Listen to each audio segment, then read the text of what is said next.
Good morning, folks. My mini garden is blooming. Look at that. Beautiful. Yan. Talong. Yan flowers at saka yung ating nag-iisang yellow squash.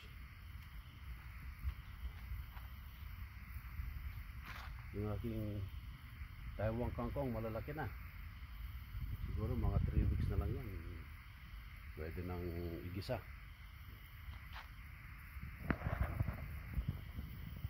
Cloudless morning.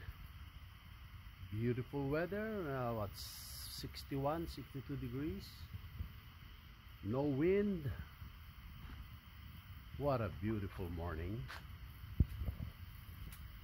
Hey Max, get out of there. Come on, Max. Come on, please. No, get up. Sinisira niya yung aking... Nako, nasira yung aking kangkong. Ganda na yung aking nilagyan ko lang ng cow's manure nung last week. Ngayon, biglang bumulusok. Ganda. Okay.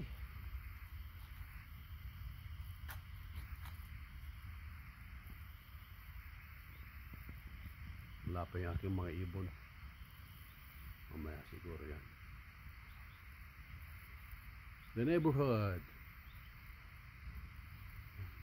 Wala naglalakad. Ano ba ngayon? Thursday morning? Siguro mamaya konti kasi medyo may kalamigan. Kaya ayan. Okay po. My mini garden with Max.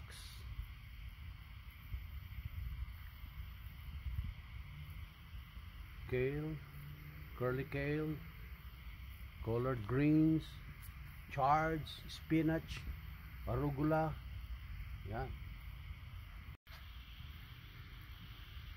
Kukuha na tayo ng mga igigisa natin mamaya kasi malalaki na masyado sa sobrang dami.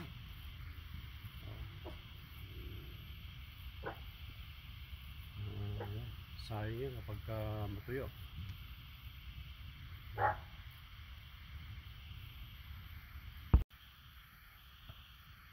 Yan yung na-harvest ko kanina umaga o kanina lang.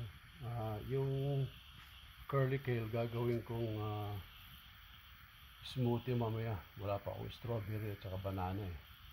Pero ito igigisa ko yan. Kale, Swiss chard at saka yung Japanese collard green.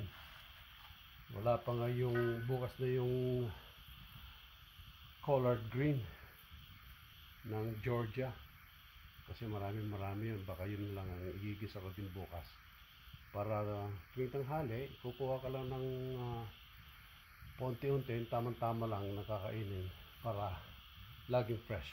Okay po.